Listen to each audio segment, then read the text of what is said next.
Hello tout le monde, j'espère que vous allez bien. Bienvenue dans ce nouvel épisode de podcast de La vie a un plan pour toi. Je suis hyper contente de vous retrouver aujourd'hui, plus encore que d'habitude, parce que ça fait, je pense, 3 semaines au moins que j'ai pas allumé mon micro. Et franchement, ça m'a manqué. Mais pour être honnête, j'avais besoin de faire cette petite pause pour revenir, on va dire, avec plus de passion, de conviction et d'intention dans cette chaîne de podcast. Ça fait des années que cette chaîne de podcast existe. Ça fait plusieurs années maintenant que je poste toutes les semaines, quasiment. Enfin, vraiment, il y a peu de semaines où je ne poste pas. Et j'ai eu besoin de prendre du recul pour savoir ce que j'avais vraiment envie de raconter encore autour du sujet des relations, de l'estime de soi, de la dépendance affective. Moi, ça ne m'intéresse pas, en tout cas, de faire des épisodes pour faire des épisodes, même si j'ai reçu quelques messages disant que on attendait mon épisode de podcast et ça me fait super plaisir, mais j'ai vraiment envie de vous parler de choses quand ça me passionne, ça m'anime. Je pense que ça se ressent quand même, donc c'est hyper important pour moi. Et je ne suis pas sûre que vous ayez pardon, écouté tous mes épisodes de podcast, donc je suis sûre qu'il y a toujours de quoi faire. Donc aujourd'hui, j'avais envie de vous parler d'un sujet que je vois encore et encore dans mes coachings. C'est pas quelque chose que j'ai appris de la dépendance affective, mais j'ai fini par l'apprendre en étant à la place de coach et en faisant finalement moi ma propre étude sur la dépendance affective grâce à mes coachés. En fait, c'est un piège dans lequel tombent énormément de personnes qui pourtant veulent sortir de la dépendance affective, mais qui peut vraiment faire des dégâts. Si vous vous reconnaissez dans la dépendance affective, dans l'attachement anxieux, si vous avez l'impression que vous n'arrivez pas à construire une relation saine, c'est probablement que vous êtes confronté à ce problème-là, cette problématique-là.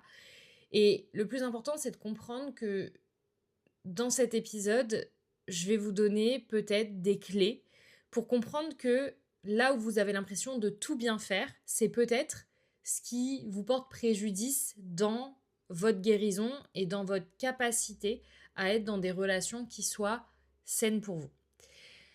Le piège dont je vous parle, c'est ça. C'est d'essayer d'agir comme une personne sécure au lieu d'apprendre à le devenir. Et croyez-moi, cette nuance-là, elle change absolument tout. On va développer.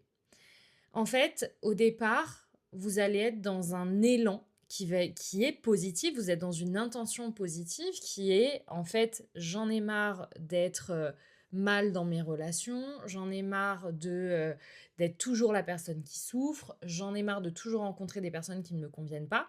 Et en fait, à vouloir devenir ou agir comme la personne qui est sécure, indépendante, vous finissez par vous auto-saboter. Qu'est-ce que j'entends par là? En fait, la majorité des personnes qui viennent me voir, de base, sont ultra motivées. Elles ont tellement souffert en amour qu'elles sont prêtes à tout pour en sortir. Elles veulent être sereines, elles veulent être alignées, indépendantes émotionnellement, elles veulent attirer une relation saine ou faire devenir la relation qu'elles sont en train de vivre une relation saine. Et vraiment, je suis hyper reconnaissante de ça. Sauf que, au lieu de plonger dans leurs mécanismes, au lieu de comprendre leurs blessures, au lieu d'apprendre à se sécuriser, elles se disent allez, c'est bon, je vais arrêter d'être hyper needy. Cette fois, je montre rien, je reste calme. Cette fois, je pose pas trop de questions, je vais rien demander. Je vais essayer d'agir comme si j'étais détachée. Je dois la jouer cool. Je dois agir comme une personne sécure, comme une personne indépendante, etc. Et là, pour moi, c'est l'erreur qu'on fait. Parce qu'en réalité, en essayant d'imiter un état intérieur qu'elles n'ont pas encore construit, puisqu'on est bien d'accord, hein, là je parle vraiment de personnes qui sont insécures et qui sont anxieuses dans leur relation, elles vont essayer de vraiment de devenir cette personne-là, ou en tout cas de faire comme si elles étaient cette personne-là face aux personnes qu'elles rencontrent. Et évidemment, qu'on se le dise, ça marche pas. Parce que c'est comme si vous essayez de mettre un gros pansement sur une plaie profonde et dire c'est bon, je saigne plus, moi tout va bien, à partir d'aujourd'hui, je ne ressens rien, je ne m'emballe pas, je vais poser mes limites, etc. Mais en fait, tu ne peux pas agir de cette manière-là. Et d'ailleurs, le choix que vous faites de vos partenaires, ça vient confirmer tout ça. Et ça, j'en ai déjà parlé dans un autre épisode de podcast, parce que ce qui se passe, c'est que vous allez attirer ou choisir des partenaires qui ne sont pas sécurisants. Vous allez choisir des personnes qui vont être indisponibles émotionnellement, qui vont être incohérentes, qui vont souffler le chaud et le froid, qui ne communiquent pas. Pourquoi ? Parce que quand vous rencontrez la personne, vous voulez pas vous montrer vulnérable, vous voulez vous montrer que vous avez le lead, que c'est vous qui décidez. Et je vous dis ça, je suis passée par là et je me revois à certains dates à agir comme si j'avais pas besoin de toi. J'ai pas besoin de toi, moi je suis indépendante, je me gère, tout va bien. Moi, à partir de maintenant, ça se passera plus jamais de la même manière qu'avec mon ex. En fait, je joue un rôle. Voilà, je jouais ce rôle-là et je sais ô combien beaucoup de mes clients et clientes jouent aussi ce rôle-là parce que ce masque-là que vous décidez de porter au départ, je sais pourquoi vous le faites. C'est parce que ça vous sécurise de vous dire si je joue cette personne-là, la personne ne pourra pas me faire de mal, la personne ne pourra pas m'atteindre. Mais la réalité, c'est que vous n'êtes pas cette personne-là. Parce que quand vous choisissez ce partenaire que je vous ai décrit juste avant, toutes les blessures vont se réveiller. En fait, toutes vos blessures vont se réactiver parce que si vous agissez comme quelqu'un de surindépendant, vous allez être vachement au contact de personnes qui vont être évitantes parce que elles ont une forme d'admiration pour ça. Elles se disent, voilà, si la personne est indépendante, si elle me pose pas trop de questions, si elle fait la personne détachée, donc si elle est détachée, voilà, moi j'ai pas trop d'efforts à fournir, donc c'est génial. Donc vous allez attirer ce genre de personne. C'est sûr que vous n'allez pas attirer quelqu'un de sécure. Vous n'allez pas attirer quelqu'un qui a envie de vous rassurer, puisque la personne, elle se dit, oula, bah, en fait, elle a pas du tout besoin de moi, elle a pas du tout besoin d'un homme dans sa vie, en fait. Donc, les blessures vont se réactiver puisque vous allez être au contact d'une personne évitante qui va ne pas communiquer, pas être démonstrative, pas vous sécuriser. Et là, vu que vous êtes dans un attachement anxieux, c'est pas le comportement de l'autre que vous allez remettre en question, c'est le vôtre. Mais pourquoi ça se passe comme ça? Moi, je fais tout bien. Pourquoi là, je suis encore activée? Pourquoi je me sens comme ça? J'ai pas compris. Pourtant, voilà, je fais bien tout bien depuis le début. Parce que la réalité, c'est que dans ces moments-là, vous prenez le problème à l'envers. Vous n'allez pas devenir quelqu'un de sécure en jouant quelqu'un d'autre. Vous allez devenir sécure quand vous allez accepter de vous rencontrer vous-même, rencontrer vos mécanismes, vos peurs, vos blessures et pouvoir agir avec elles et pas contre elles. Ce qui se passe, c'est qu'à chaque fois que vous voulez jouer le rôle de la personne sécure, vous êtes en train de jouer contre vous.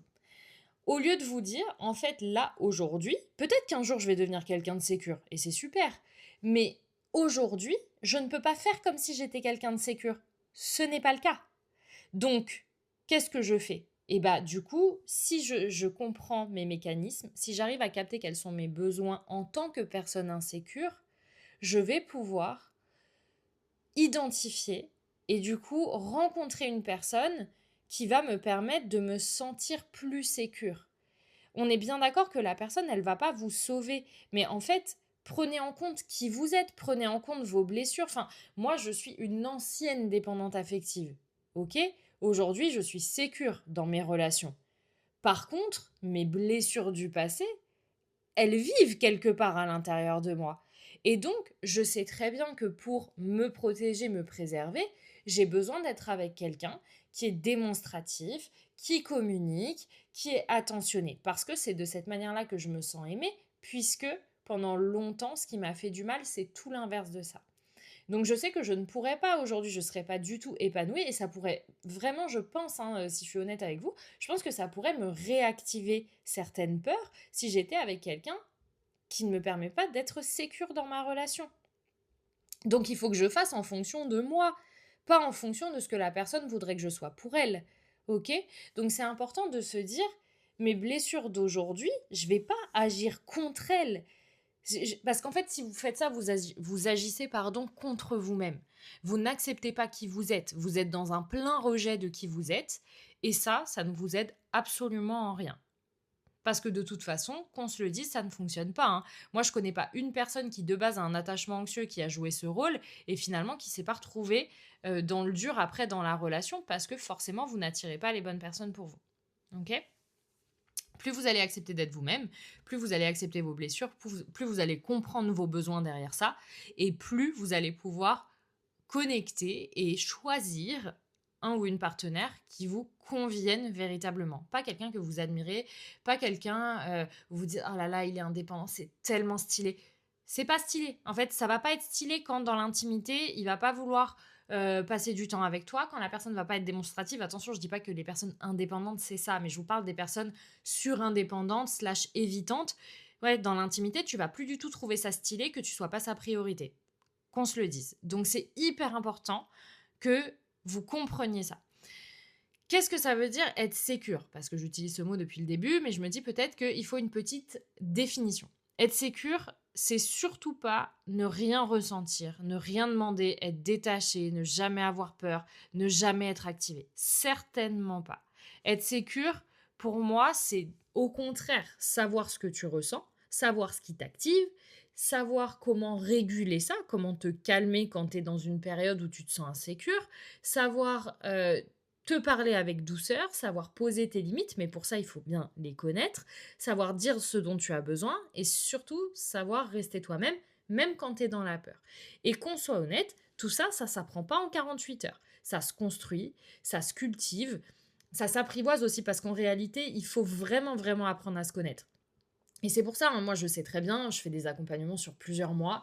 Parfois les gens me disent: «Bah, j'aurais quoi au bout de 4 mois?» Mais déjà ça dépend de chaque personne et il faut comprendre qu'en réalité, être sécure, c'est le travail d'une vie. Parce que ça demande de consolider son estime de soi, ça demande de travailler sans cesse sur ses valeurs, ses besoins, ses limites. Parce que c'est pas parce que moi j'imagine que les personnes avec qui j'ai travaillé il y a 3 ans, avec qui on a fait ce travail-là, d'établir les besoins, les valeurs, les limites, qu'on comprenne leurs mécanismes, et cetera. J'ose espérer, j'imagine, que leurs besoins d'avant ne sont peut-être pas les mêmes qu'aujourd'hui, leurs limites d'avant ne sont peut-être pas les mêmes qu'aujourd'hui. Donc c'est vraiment un travail d'apprentissage, un travail, d'estime de soi, de connaissance de soi qui est constant. Et ça, je pense que c'est aussi une erreur, en fait, dans le discours, du développement personnel de comptoir, de se dire que, si tu lis 3 livres, ça va aller mieux, que si tu vois, 4 fois un psy, ça va aller mieux. Moi, je suis contre ce discours. C'est pour ça que dans mes accompagnements individuels notamment, je suis disponible 5 jours sur 7, que les personnes peuvent me contacter, entre les séances et cetera, parce que ça demande un travail quasi quotidien. Donc c'est hyper, hyper important, en fait, d'être suffisamment bienveillant envers soi pour se dire: «En fait, je peux pas me demander de tout changer en l'espace d'un mois». J'en discutais avec une cliente il y a quelques jours où en fait, on a démarré, fin septembre. Là, on est, mi-novembre, ça fait 6 semaines. Enfin, on est d'accord que c'est rien du tout et elle a vécu en plus tellement de bouleversements dans sa vie relationnelle en l'espace de 6 semaines et elle me dit: «Mais je comprends pas pourquoi j'arrive pas à sortir de ça». Ça fait 6 semaines. Comment tu peux te demander qu'un mode de fonctionnement qui est là depuis probablement toute ta vie puisse complètement se transformer en 6 semaines? Il faut savoir qu'on peut avoir des déclics qui nous fassent faire un 180 degrés où vraiment, en fait, tout d'un coup, il y a plein de choses qui se mettent en place, plein de nouvelles choses qui se mettent en place. Mais c'est pas le cas de tout le monde et ça dépend aussi de ce que vous vivez au quotidien. Et c'est pour ça que ça demande énormément de bienveillance. Moi, parfois, je suis réactivée dans mes blessures qui n'ont rien à voir soit avec ma relation amoureuse ou même mon partenaire, hein, mais enfin, j'accepte que ce soit là. Je veux dire, mon corps, il a souffert en fait de certains traumas. Je ne peux pas lui demander d'avoir tout oublié. Et donc, parfois, je me dis, bah oui, ça me saoule, hein. Tout autant que vous, ça me saoule, en fait, de ressentir ça, de réaliser que cette blessure-là, elle n'est pas guérie. Ça me gave, tout autant que vous. Par contre, la différence, c'est que je me dis, ok, si ça c'est là et que c'est réactivé, par quoi ça a été réactivé? Et qu'est-ce que je peux faire, moi, à l'intérieur de moi, en termes d'introspection, qu'est-ce que je peux faire pour que ça ne se reproduise pas? Ou alors, carrément plonger dedans et me faire accompagner pour guérir de cette blessure-là, mais parfois on n'est pas toujours prêt. Et en attendant, bah, soit de communiquer avec l'autre, les autres, hein, parce que ça peut être dans ma relation amoureuse, mais dans mon travail, dans ma relation avec mes amis, avec ma famille, et d'essayer de comprendre en fait ce qui se passe. Donc ça, c'est vraiment, vraiment important. Et c'est là que j'en viens à pourquoi finalement imiter ou vouloir imiter cet attachement sécure, c'est la plus grosse catastrophe que vous puissiez faire. C'est parce que quand vous faites semblant d'être sécure, vous vous coupez de vos émotions. Mon combat éternel. Pas pour moi, mais de faire en sorte que mes clients arrêtent de se couper de leurs émotions. Parce que plus vous faites ça, moins vous allez pouvoir être avec quelqu'un qui vous corresponde. Comment vous pouvez choisir une personne qui soit la plus appropriée dans tous les domaines de votre vie, celle qui vous correspondra le plus, si vous ne savez même pas ce que vous ressentez, si vous n'êtes que dans votre tête. Donc, si vous vous coupez de vos émotions, vous allez vous couper de vos besoins, et donc vous allez vous couper de votre vérité. Et le problème, c'est que quand vous vous coupez de vous-même, vous n'allez plus être capable d'identifier ni les comportements dangereux, ni les comportements incohérents, ni les comportements toxiques. Vous n'allez plus être capable de dire là, ça me convient pas. Vous n'allez plus être capable de vous écouter ni de choisir un ou une partenaire qui va vous respecter. Donc, vous allez vous exposer encore plus aux personnes qui vont réveiller vos blessures. Et là, vous êtes dans ce cycle infernal. C'est pour ça que je dis à mes clients et mes clientes, vous n'attirez pas les mauvaises personnes parce que vous n'êtes pas sécure. Vous attirez les mauvaises personnes parce que vous vous abandonnez vous-même. Et ça, pour moi, ça fait toute la différence. Le vrai chemin pour devenir sécure, il est à l'intérieur de soi. En fait, c'est d'abord aller regarder ce qui se passe.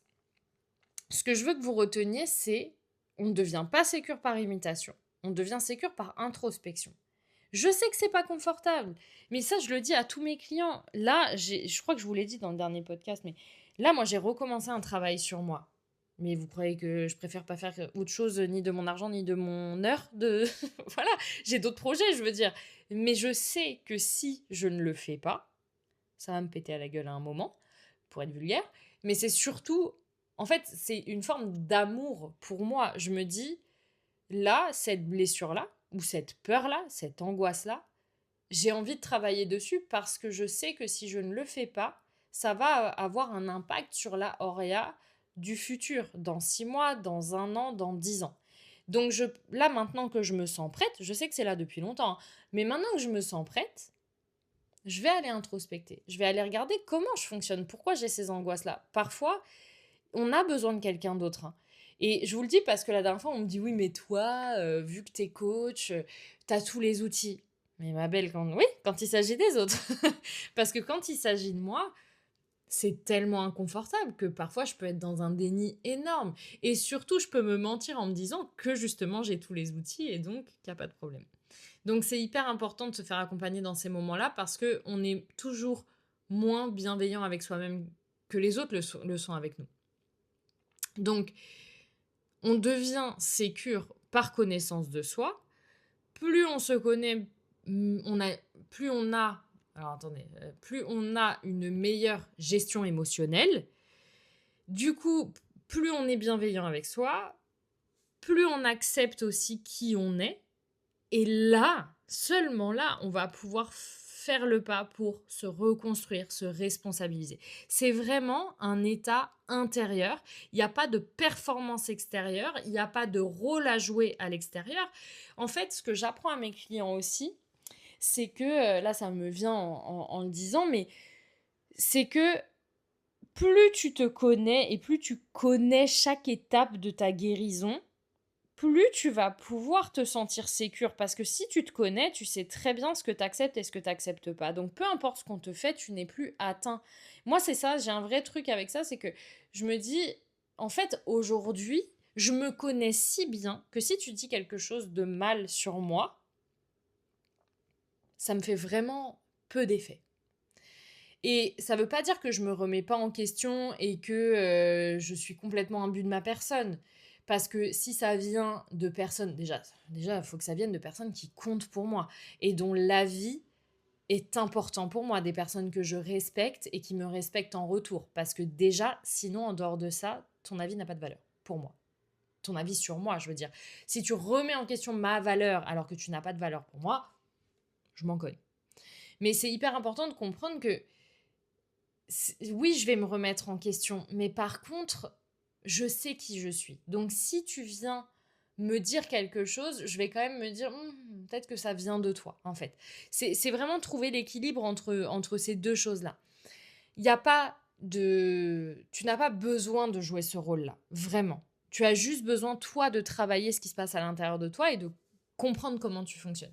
Parce que tu n'as pas besoin d'être parfaite, tu n'as pas besoin d'être cool, tu n'as pas besoin de jouer la personne détachée, tu n'as pas besoin de cacher ce que tu ressens, bien au contraire. Tout ce que je viens de te dire là, c'est finalement ce qui t'empêche qu'une personne t'aime vraiment pour qui tu es. Parce que tu lui donnes pas accès à toi, tu lui donnes accès à un espèce de personnage que tu as inventé qui t'empêche finalement d'être toi-même.